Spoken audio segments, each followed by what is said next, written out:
Assalamualaikum warahmatullahi wabarakatuh. Mustafa Muhammad sallallahu alaihi wasallam. Husanillah mu'alifatal kitab Syekh Nawawi ad-Dimashqi sallallahu alaihi wasallam. Husanillah ba'ana umatin hajatin lillahi ta'ala laumul fatihah. Bismillahirrahmanirrahim.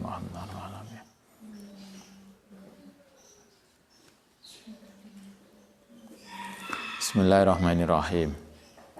Faslun fi hukmi talqin. Yang dalam hukum talqin ba'da dafni, setelah mengkuburkan. Kemarin kita diajarkan setelah jenazah dikuburkan, maka mestinya kita tidak langsung pulang, tapi kita disunahkan untuk nunggu jenazah. Bukan nunggu jenazah, nunggu kubur sampai waktu mungkin 3 atau 4 jam. Yang waktu itu digunakan untuk istighfar atau maca Quran. Syukur kalau khatam. Maca Quran sampai khatam. Nah, sekarang sebelum itu mungkin biasanya kita begitu dikuburkan, sebelum tahlilan, sebelum maca Quran, ada talqin. Sekarang kita bicara itu. Hukumnya talqin setelah mengkuburkan jenazah.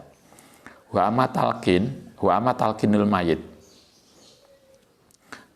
Anapun utawi mentalkin mayit, mentalkin itu kan asalnya membisiki, bisikan, ngajari secara langsung, itu talqin.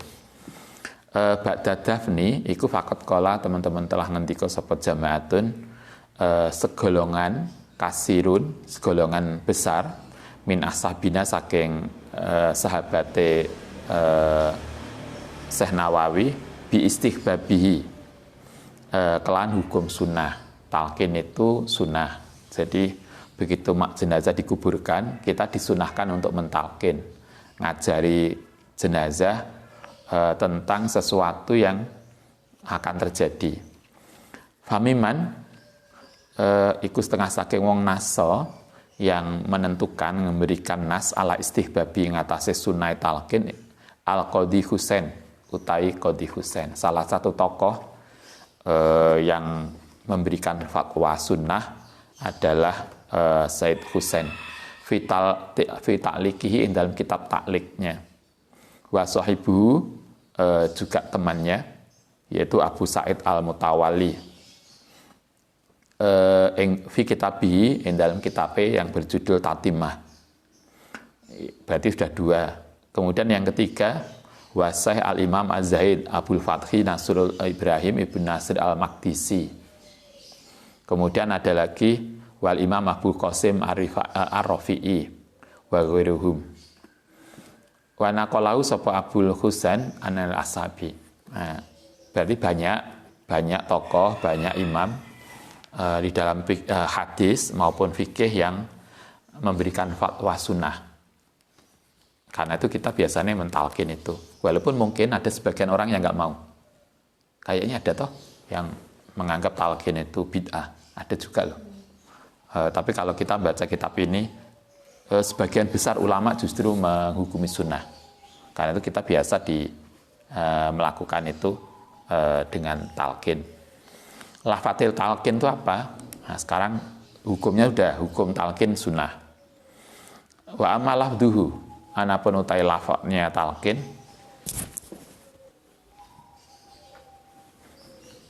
faqala mongko ngendika sapa Syekh Nasrun, idza faragha, nalikane sudah selesai sapa seseorang min dafnihi, saking menguburkan jenazah, yakifu mongko duduk inda roksi qabri, di sisi bagian kepalanya kuburan. Jadi ketika mentalkin itu duduk tempatnya di sebelah kepala, bukan di belakang. Jadi kalau kita sholat jenazah kan juga ada toh tempatnya.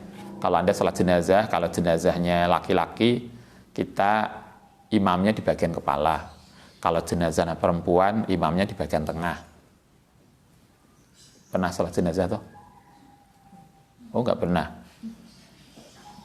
Oke lah, nanti kalau ada orang meninggal, Nah, Anda bisa ikut takziah kemudian ikut nyolati.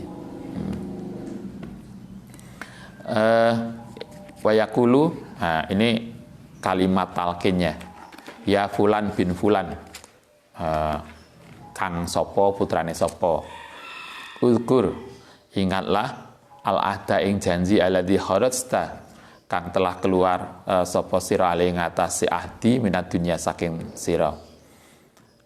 Janjine apa? Syahadatu alla ilaha illallah wa la syarikalah wa anna muhammadan abduhu wa rasuluh. Satu yang harus diingat adalah syahadat asyhadu alla ilaha illallah wa asyhadu anna muhammadar rasulullah. Yang kedua, wa ana sa'ata la satemene kiamat iku atiyatun bakal datang. La raiba fiha, kang tidak ada keraguan fiha ing dalam sa'ah.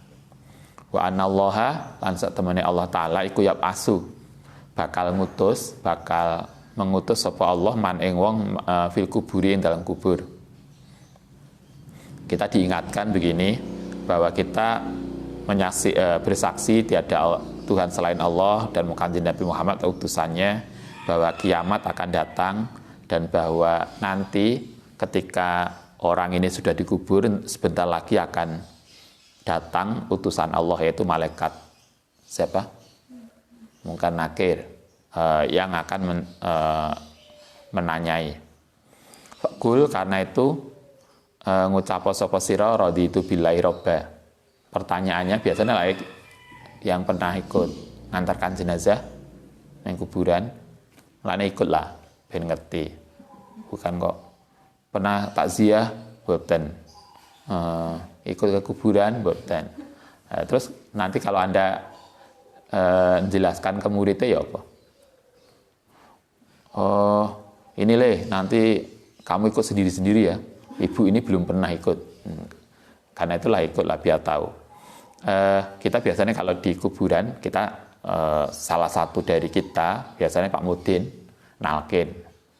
Dalam bahasa Jawa, bahasa Indonesia kita diajari, jangan takut, nanti sebentar lagi ada malaikat Mungkar Nakir akan bertanya. Pertanyaannya kan sudah kan ini take home toh. Kalau kita kan take home.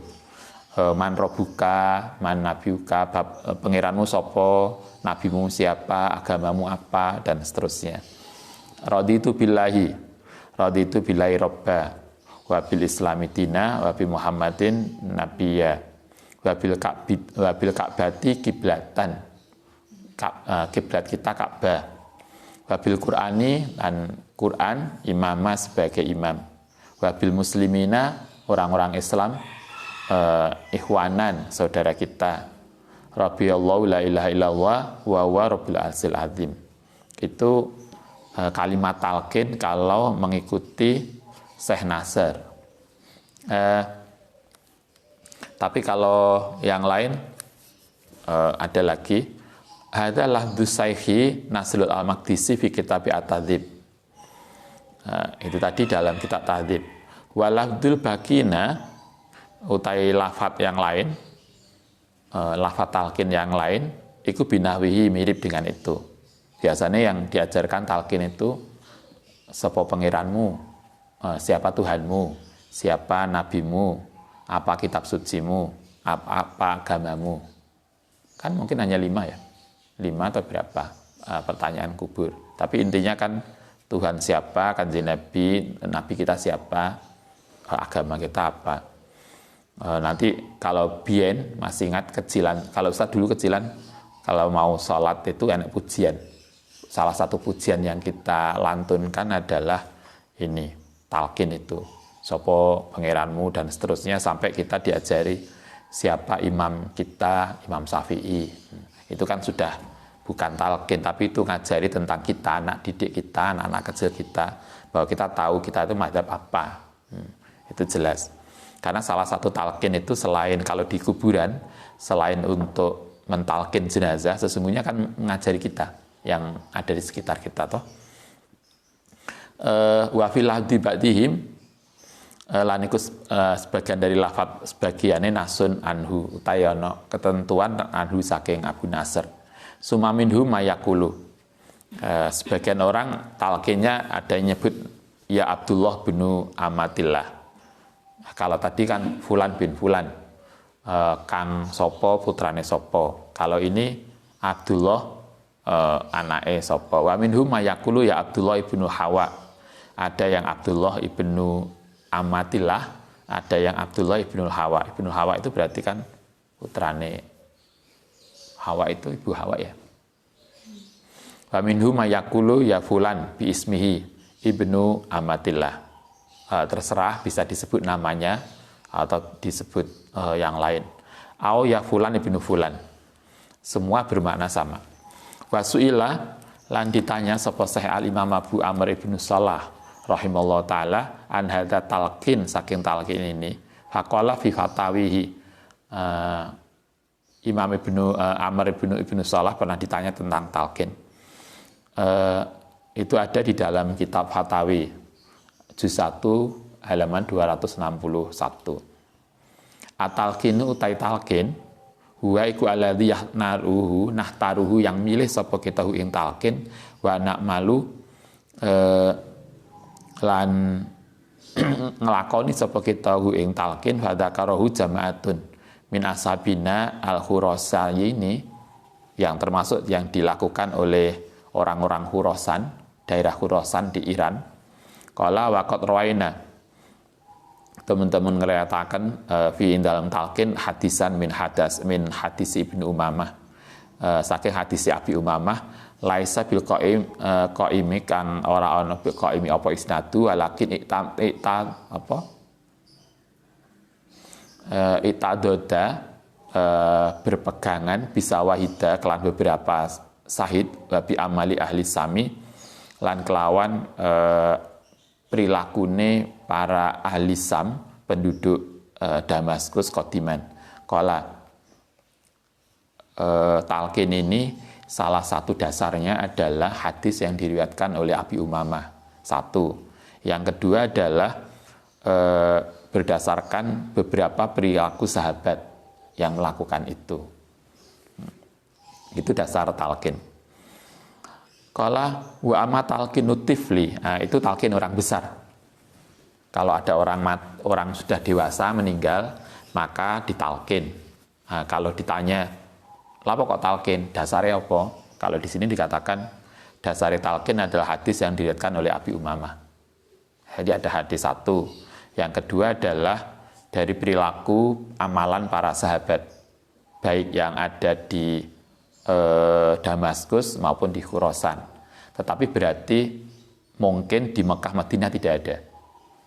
Berarti masyarakat ini para sahabat atau tabi'in yang di daerah Jazirah Mekah mungkin tidak ada talqin. Tetapi karena talqin ini yang muncul justru di Damaskus dan di Khurasan, dasar yang dipakai adalah hadisnya Abi Umamah. Itu artinya kayaknya dasar talqin itu tidak dari hadis yang banyak, tapi hadisnya hanya beberapa. Karena itulah mungkin kemudian sebagian ulama ada yang tidak menggunakan talqin karena tidak populer, mungkin di sebagian tempat tidak populer. Itu kalau talqin untuk orang dewasa yang mati ya. Sekarang bagaimana kalau yang mati anak kecil? Kalau anak kecil perlu ditalqin enggak? Kala ngendika sapa Syekh Imam Abu Amr ibnu Salah, wa ammat talqinu tifli, anapun utawi mentalkin anak kecil arodi yang masih menyusu, yang mati masih balita atau batita. Kalau umur 2 tahun itu apa istilah? Batita itu 3 tahun. Kalau badua berarti ya, bayi umur 2 tahun. Famalahu mustanadun, mongko ora ana lahu kedue tiflun apa mustanadun, sesuatu yang bisa dipegangi, disandarkan, yuk tamatu yang bisa dipegangi, wala narohu lan tidak ada dasar. Kalau tadi ono hadise, ono perilaku sahabat, itu talqin yang orang besar. Kalau menurut Syekh Abu Amr, kalau untuk anak kecil kayaknya gak ada dasare. Artinya di dalam kalangan sahabat itu tidak pernah ada riwayat yang menyebutkan bahwa anak kecil ditalkin.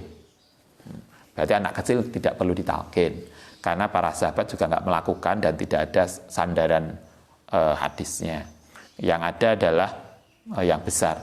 Kultu matur sapa ingsun menurut Imam Nawawi, aswabu utawi yang benar, yang dipilih iku annahu layu lakonu, tidak ditalkin sapa as-saghiru mutlaqon.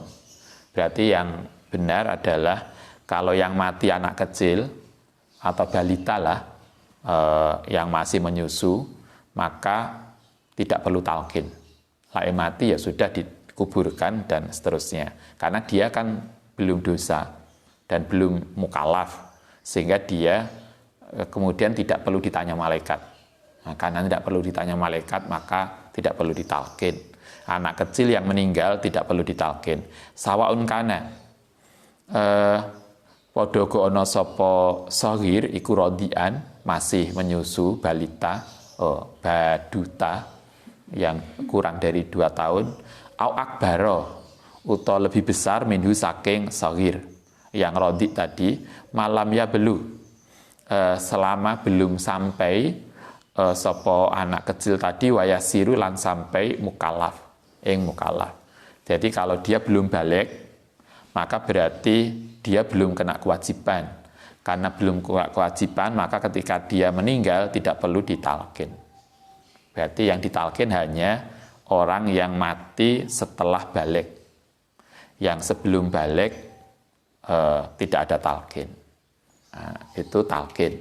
Hukumnya sunnah hanya untuk orang dewasa yang mati. Jadi hukum talkin adalah sunnah. Dasarnya beberapa hadis yang tadi, yang kemudian beberapa riwayat para sahabat. Tetapi yang ditalkin adalah orang yang dewasa, yang mati dewasa. Yang belum mukallaf tidak perlu talkin. Oke. Lafati talkin yang diajarkan adalah pertanyaan tentang siapa Tuhan, siapa agama, apa kitab suci, dan ini Kanjeng Nabi. Baik, babu kita lanjutkan yang ke-29. Babu wasiatil mayiti, bab tentang wasiate mayit. Ayusolia yen to disolate ya ing ngatasi mayit, ayusolia yen to nyolati ing ngatasi mayit sapa insanun, seseorang biainihi dengan cara tertentu, au yudfana utawa dikuburkan ala sifatin ing ngatasi sifat mahsusatin yang tertentu, wa fi maudhi'in mahsusin lan ing dalam tempat yang khusus. Wa kadzalika begitu juga al-kafanu, kafane wa ghairuhu min umuri saking perkanemen ala dituf'alu yang harus dilakukan, waladzi la tuf'alu dan sesuatu yang enggak perlu dilakukan. Ini tentang wasiat. Boleh enggak kalau seorang itu mau mati kemudian bilang, "Mbak, nanti aku mati tolong aku dikubur di belakangnya kuburannya Abah ya." Itu boleh wasiat begitu. Nanti kalau aku mati, aku dibungkus kain, biasanya sekarang lagi tren, apa itu? Kain ihram ya. Sebagian orang umroh, kemudian pakaian ihramnya dicuci dengan air zam-zam. Nanti kalau aku mati, tolong saya dibungkus dengan kain ini. Banyak kayaknya tren lekar. Beberapa kemarin, ceritanya orang-orang sepuh yang umroh ning kono menyiapkan diri dengan kain kafannya. Kain kafan itu dicuci di banyu zam-zam. Nah, lain yang kene ya mahal. Kira 10 liter iso 200 ya. Kok 200. Lebih ya. Dulu 200 satu ini. Sekarang kayaknya lebih. Kalau kalau umroh kan bahkan air zam-zam kadang kita pakai wudhu, saking banyaknya. Biasanya kalau di masjid di Masjidil Haram, kalau Masjid Nabawi agak terbatas karena nenggone ini botol-botol besar itu. Kalau di Saudi kan di Masjidil Haram kan pakai keran besar, sehingga kadang kalau kita batal, kita wudhunya gak metu, tapi wudhunya air zam-zam. Nah, ada wasiat-wasiat begitu, atau ada yang wasiat nanti lah saya mati sing ikut, kayak dulu ketika salah satu teman kita mau wafat, dia bilang, Mbak, laku mati engko sampean ya yang mengafani. Dia bilang, nanti jenengan Pak Huduri kalau saya mati harus ikut mengantarkan saya ke kuburan. Wasiat-wasiat begitu boleh, sesuatu yang khusus. Rawaina meriwayataken naing kita fi Sahih Bukhari an Aisyah radhiyallahu an qalat. Ini dari Sayyidah Aisyah. Dakhal tu masuk sapa ingsun ala Abi Bakrin ing atase Abu Bakar. Takni memaksudkan sapa Sayyidah Aisyah wa Abu Bakar itu maridun. Abu Bakar itu ketika sudah sepuh, ketika beliau lagi sakit menjelang wafat, Sayyidah Aisyah itu mengunjungi orang sakit, menjenguk abai yang sakit. Faqala, kemudian Abu Bakar nanya, fikam ing dalam berapa kafaitum ngafani sapa sira an nabiya ing Kanjeng Nabi. Kemudian Abu Bakar nanya ke putrine Sayyidah Aisyah. Karena Sayyidah Aisyah itu istri Nabi, dia tahu. Ditanya, Kanjeng Nabi kemarin ketika wafat, kita ingat Abu Bakar itu wafat 2 tahun setelah Kanjeng Nabi wafat. Begitu Nabi wafat, Abu Bakar jadi khalifah, itu 2 tahun 2 bulan. Kemudian beliau wafat. Yang sebelum Kanjeng Nabi wafat, Sayyidah Aisyah pernah mimpi. Beliau mimpi 1 bulan dan 2 bintang masuk ke kamarnya. Kemudian ditanyakan ke Abu Bakar, saya kok mimpi ada 1 bulan dan 2 bintang masuk ke kamar saya, itu tandanya apa? Kemudian Abu Bakar mengatakan, saya tahu isyarat mimpi itu, tapi gak saya omongkan sekarang. Nanti kamu akan tahu. Itu etika kita. Kalau Anda mimpi tentang, misalnya ada orang, keluarga kita, atau ada orang dekat kita, atau tetangga kita sakit, kemudian Anda dikasih isyarat oleh pangeran, maka jangan dibilang misalnya, iki kok koyoke tanggo kita yang sakit mau mati ya, kemudian ngomong, malah nulis ning status, saya kok ngimpi tetangga saya mau mati. Itu nggak etis. Kalau Anda dikasih isyarat, ya nanti mungkin Anda tahu, ya sudah tahu aja, tapi jangan diceritakan, nanti aja kalau sudah terjadi baru cerita. Itu etikanya begitu. Sehingga istilah orang Jawa mengatakan gak ndisi kerso, artinya tidak mendahului takdir. Itu etikanya. Abu Bakar juga gitu, ketika Sayyidah Aisyah mimpi, cerita ke Abu Bakar, ke abai, dia mimpi bahwa ada 1 bulan dan 2 bintang masuk ke kamarnya. Abu Bakar mengatakan, saya tahu kok maksudnya, tetapi saya tidak akan cerita sekarang. Nanti kalau sudah terjadi akan saya ceritakan. Begitu Nabi wafat, kemudian dikuburkan di di kamarnya Sayyidah Aisyah. Kemudian Abu Bakar mengatakan, itu loh salah satu tanda yang kamu mimpikan kemarin. Masuk 1 bulan ke kamarmu, itu artinya Kanjeng Nabi dikuburkan di kamarmu. Kemudian penasaran, kok masih ada bulan, ada bintang 2, berarti ada 2 lagi yang akan masuk. Maka kemudian yang dikuburkan berikutnya adalah Abu Bakar. Nanti kemudian 6 tahun berikutnya, berapa tahun? 10 tahun atau berapa tahun, Umar, kemudian dikuburkan juga di kamarnya Sayyidah Aisyah. Sayyidah Aisyah ditanya, Kanjeng Nabi itu ketika wafat dikasih kain kafan berapa? Fakultu maka matur sapa ingsun fi salasati aswabin, dibungkus Kanjeng Nabi itu dengan 3 kain kafan, 3 lapis. Kemudian nanya lagi Abu Bakar, fi ayyi yaumin, yang dalam hari apa tuwfiya dikuburkan sapa Kanjeng Nabi. Tuwfiya wafat sapa Nabi. Kanjeng Nabi itu wafat hari apa? Kemudian qolat jawab sapa Sayyidah Aisyah, yaumal isnin. Kanjeng Nabi itu wafatnya di Senin. Kalau sekarang ada kecenderungan biasanya orang-orang solih wafatnya hari Selasa. Banyak tuh tokoh-tokoh kiai-kiai besar wafatnya hari Selasa. Kalau Nabi wafatnya hari Senin.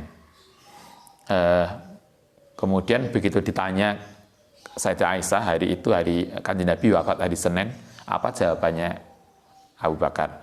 Qala jawab Abu Bakar, fa ayu yaumin hadza. Hari ini hari apa? Qalat jawab sapa Aisyah, yaumul isnin, hari Senin. Sekarang hari Senin, yaumul isnin qala arju, berharap sapa ingsun. Kemudian Abu Bakar mengatakan arju berharap sapa ingsun fima ing dalam barang baini antarane saya wa baini laili antarane malam ini. Begitu tahu bahwa sekarang hari Senin dan Kanjeng Nabi wafat hari Senin, Abu Bakar berharap ngono aku pengen mati saat ini aja. Podo karo matine Nabi. Anda juga boleh berdoa begitu. Ya Allah, kalau saya mati hari Senin aja podo mek Kanjeng Nabi. Boleh. Fanadoro. Kemudian melihat sapa Abu Bakar ila saubin maring pakaian alai kaingku ing atase saub kana ana sapa Abu Bakar iku yumaradu fihi, yang sakit fihi ing dalam pakaian. Kemudian Abu Bakar melihat pakaian yang dipakai ketika sakit. Jadi pakaian ini dipakai ketika beliau sakit. Beliau kan sakit beberapa hari. Ketika beberapa hari beliau menggunakan pakaian tertentu. Bihi kan iku ing dalam pakaian rotun ono sisa bau min za'faron saking minyak za'faron. Di bajunya itu ada wangi-wangi za'faron. Hakolah mongko dawuh sapa Abu Bakar iksilu nyuciya sapa sira saubi ing pakaianku ini hada. Tolong pakaian yang saya pakai yang ketika beliau sakit yang bau wangi za'faron tadi tolong dicucikan. Wazidu lan nambahono sapa sira ali ing atase saubaini ing 2 pakaian. Abu Bakar minta pakaian yang dia pakai itulah yang akan dipakai sebagai pakaian untuk kafan. Wakafuni lan gawe kafan sapa sira ni ingsun fiha ing dalam pakaian. Kemudian Sayyidah Aisyah mengkonfirmasi begini. Kultu matur sapa ingsun inna hadza khalaqun. Inna hadza sedune pakaian ini ku khalaqun. Pakaian apa bahasa kita? Pakaian lama bukan baru. Loh, bah niki kan pakaiannya pakaian lama, bukan pakaian baru. Apa jawaban Abu Bakar? Innal hayya satemene orang yang hidup iku ahaku luweh berhak bil jadidi dengan pakaian yang baru minal mayiti. Begitu sederhananya Abu Bakar. Begitu mau wafat, beliau sudah milih, tolong nanti kalau saya mati, saya dibungkus dengan kain kafan ini dan pakaian ini. Sayyidah Aisyah yang putrinya gak terima. Bah niki kan pakaian lama, kata Abu Bakar, ya yang mati itu kan nggak butuh pakaian baru. Pakaian yang lama aja, kain kafan biasa. Yang butuh pakaian baru itu kan yang hidup. Nah, kita kan enggak. Biasanya kita beli baru ya. Terus sing apik lah, sing ki sangune mlaku ning akhirat. Pakai pakaian. Kalau Abu Bakar artinya kan ini menunjukkan betapa Abu Bakar itu luar biasa. Sangat sederhana. Beliau mengatakan yang pakaian baru itu yang butuh orang yang hidup. Kalau orang yang mati kan nggak butuh pakaian baru. Inama huwa angin pestine utawi ini seseorang itu pakaian ini iku lil mahlati. Pakaian ini kan hanya untuk membungkus jenazah. Mahlah itu binatang yang keluar dari jadi mayat ketika membusuk. Ini loh hanya untuk membungkus jenazah aja, ngapain harus pakai pakaian yang baru. Abu Bakar mengatakan itu. Innama huwa lil muhlah atau lil mahlah. Falam yatawaffa. Kemudian begitu beliau pesan itu, falam yutawaffa, mongko tidak wafat hatta amsa, sampai sore min lailatis sulasa, saking malam Selasa. Maka Abu Bakar kemudian wafat hari Senin sore. Padahal ini kan berarti kasusnya Senin pagi. Senin pagi ketika dijenguk oleh putrinya Sayyidah Aisyah, Abu Bakar saya pengen mati pada Nabi hari Senin. Ternyata kemudian Abu Bakar dikabulkan. Beliau mati hari Senin sore, tidak sampai masuk asar, tidak sampai masuk malam. Min lailatis sulasa, jadi Senin sore malam Selasa. Bahkan kemudian wadufina, lan dikuburkan qobla ayus biha, sebelum subuh. Berarti malam itu juga dikuburkan. Kita nggak bisa bayangkan malam-malam dikuburkan dalam keadaan biyen rongon listrik. Nggak mudah loh nguburkan. Coba nguburkannya sebelum subuh. Berarti semalam toh. Kita biasanya kan apa biasanya kita nunggu besok ini berarti Abu Bakar itu wafatnya sore amsa, sore Senin sore, kemudian dikuburkan malam itu juga, bahkan tengah malam kan berarti sebelum subuh udah selesai, karena beliau pengen mati hari Senin sama seperti wafatnya Nabi. Kalau Anda misalnya milih dina Selasa ya gak apa-apa, Selasa aja, pokoknya saya pengen mati Selasa. Kan ada toh yang pengen wafat hari Selasa, atau pengen kalau wafat nanti saya dikuburkan di mana. Itu Anda boleh wasiat gitu. Pesan yang nggak boleh adalah kalau aku mati nanti tolong saya dikuburkan, nggak usah dikasih ruang. Wong mati itu kan begitu jenazah dikuburkan kemudian dikasih papan, kan ada ruangnya. Yang nggak boleh adalah nanti kalau aku mati nggak usah dikasih ruang, langsung dibleki sehingga nggak ada tempat malaikat untuk nanya. Misalnya kan ada guyonane biyen. Itu yang nggak benar. Tapi sepanjang wasiat itu masih ditoleransi maka boleh.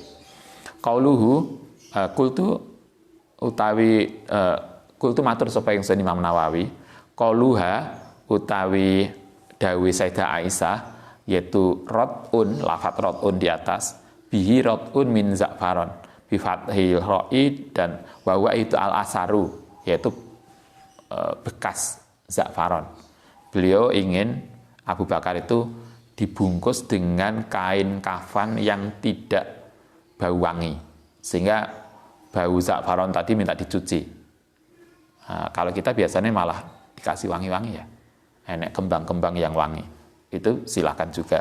Kali ini kasus Abu Bakar, beliau minta dibungkus dengan kain kafan yang tidak bau, walaupun bau wangi, sehingga baju beliau yang minta untuk dipakai sebagai kafannya itu harus dicuci dulu agar tidak ada bau wanginya. Artinya beliau ingin mati dibungkus, dikuburkan dengan cara sederhana saja, tidak dengan kemewahan. Wa qauluhu utai dawe Abu Bakar, yaitu lil mahlah, lafaz lil mahlah, waria bidhammil mim, bisa muhlah bisa, atau mahlah bisa, atau dibaca mihlah juga boleh. Jadi bacanya tiga, salasul lughatin, dengan tiga dialek, muhlah, mahlah, mihlah, walha'u sakinah, yaitu haknya disukun, wa huwa iku as-sadid, yaitu belatung, set kalau wong Jawa, as-sadid alladzi yatahalalu, yang keluar min badanil mayiti, saking jenazah. Ketika jenazah sudah dikuburkan biasanya akan dimakan belatung. Kata Abu Bakar, wong saya itu loh nanti akan mati dan dimakan belatung tubuh saya. maka nggak perlu dibungkus dengan kearifan yang baik. Artinya beliau ingin sederhana, tanpa wangen-wangen dan seterusnya. Oke, nanti kita lanjutkan besok. Al-Fatihah.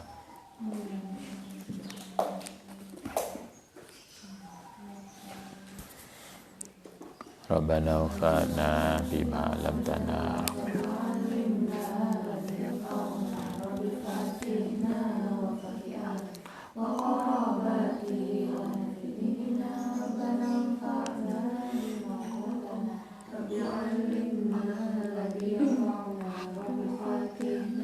Wafaqi alana wa qara.